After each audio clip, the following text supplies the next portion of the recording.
పిఠాపురం రాజకీయాలు ఇప్పుడు రాష్ట్ర వ్యాప్తంగా పెను సంచలనానికి కేంద్ర బిందువుగా మారాయి. తాజాగా చోటు చేసుకున్న పరిణామాల నేపథ్యంలో తెలుగుదేశం పార్టీ మాజీ ఎమ్మెల్యే వర్మ తన రాజకీయ భవిష్యత్తు మీద కీలక నిర్ణయం తీసుకోబోతున్నారనే ఊహాగానాలు రాజకీయ వర్గాల్లో బలంగా వినిపిస్తున్నాయి. ముఖ్యంగా టీడీపీ అధిష్టానం ఆయన్ని పిఠాపురం నియోజకవర్గ ఇన్ఛార్జిగా పదవి నుంచి తప్పించడం, ఆ వెంటనే వైసీపీ అధినేత వైఎస్ జగన్మోహన్ రెడ్డి ఆయనకి భారీ జాక్పాట్ ఆఫర్ అందింది అనే ప్రచారం ఇప్పుడు జోరందుకుంది. రాత్రికి రాత్రే వర్మని తమ వైపు తీసుకోవడం కోసం జగన్ విశ్వ ప్రయత్నాలు చేస్తున్నారని, ఫ్యాన్ కిందకి తీసుకురావడానికి ప్రయత్నాలు చేస్తున్నారని గల్లీ రాజకీయాల్లో, సోషల్ మీడియాలో కూడా హోరెత్తే వార్తలు వినిపిస్తున్నాయి. పిఠాపురంలో జనసేన నేతలతో పొసడగకపోవడం, ఫ్లెక్సీల వివాదం ముదిరి పాకాన పడడం వంటి కారణాలతో వర్మని పక్కన పెట్టడం ఆయన అనుచరులు తీవ్ర అసంతృప్తి రగిల్చింది.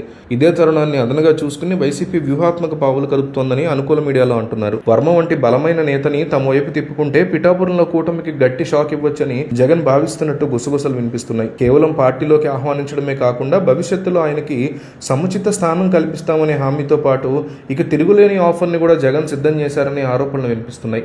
నిజానికి 2024 ఎన్నికల సమయంలోనే వర్మ త్యాగం చేశారని, అయినప్పటికీ ఆయనకి తగిన గుర్తింపు లభించలేదనే వాదనలు ఉన్న నేపథ్యంలో వైసీపీ వైపు నుంచి అందుతున్న ఈ ఆఫర్ ఆయనకు ఒక వరంగా మారే అవకాశాలు ఉన్నాయంటున్నారు. ముఖ్యంగా కూటమిలో తన ప్రాధాన్యత తగ్గిపోతుందని ఆవేదనలో ఉన్న వర్మకి వైసీపీ ఇచ్చే భరోసా ఒక కొత్త ఊపిరి పోస్తుందని భావిస్తున్నారు. అయితే ఈ ప్రచారం ఎంతవరకు నిజమవుతుందనే చెప్పలేం. కానీ వర్మ తీసుకోబోయే నిర్ణయం మాత్రం పిఠాపురం పాలిటిక్స్ ని మలుపు తిప్పడం ఖాయం అంటున్నారు. ప్రస్తుతం రెండు పార్టీల మధ్య ఈ విషయంలో రహస్య డిస్కషన్లు నడుస్తున్నాయి. అటు వైసీపీ శ్రేణులు వర్మను ఆహ్వానించడానికి సిద్ధంగా ఉన్నామని సంకేతాలు ఇస్తూ ఉండగా, వర్మ మాత్రం ప్రస్తుతానికి మౌనంగా ఉంటూ తన వ్యూహాన్ని సిద్ధం చేసుకుంటున్నట్టు తెలుస్తోంది. జగన్ ఇస్తున్న జాక్పాట్ ఆఫర్ నిజంగానే వర్మని ఆకర్షిస్తుందా?